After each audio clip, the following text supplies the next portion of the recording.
We're talking, of course, about the Virginia Tech shooting. We know who the shooter is now. He's a young Korean kid. I think he's 23 years old, was 23 years old, shot himself at the end as well, had 32 victims. And it's the biggest shooting in American history, and so, of course, everybody's covering it. Now, of course, when we compare it to Iraq, we've got a little bit of a different situation, and I think that that is an interesting comparison. Yesterday in Iraq, 85 dead or found dead. So, for example, there were 17 bodies found decomposing underneath 2 schoolyards in Ramadi. So, you know, also in a school setting, at least 17 there, and then at least 85 people either found dead or who were killed earlier or killed on that day throughout Iraq. I did a little math on that, Christy, and if we're a little over 11 times larger than Iraq here in the United States. So if you took that 85 and in proportion to the United States population, that would be the equivalent of 955 people dying here in the United States. That's tragic.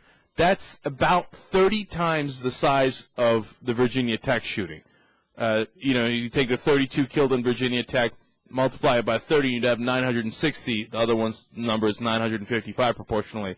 So can you imagine? I mean, and really think about this. If you're out there listening to this or watching this, just for a second, pause and think about if there were 30 different shootings the size of Virginia Tech on a single day, and then it happened over and over and over every single day.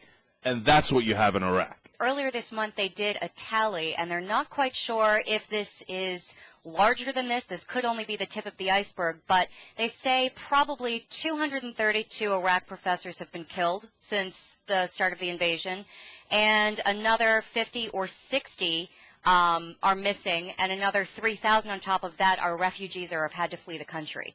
So those are big numbers. Those are really big numbers. Let's take, before you go on, Christy, let's take the smallest of those numbers. Let's take the 232 professors killed, right? Right. Now imagine if in the last 3 years, 232 professors had been assassinated in the United States of America. Now, oh my gosh. I mean, it would have been the largest story by far. 232 executions of professors. Now that's, again, we're 11 times larger than Iraq. If you do a little bit quick math there, that's about 2,500 if you proportionally in America. Imagine if 2,500 professors had been executed in America over the last 3 years. You know, it's like the reason we're doing this is because people don't have a sense of the proportion of what's happening in Iraq. They don't have a sense of the mayhem. They don't have a sense of just an absolute utter chaos and violence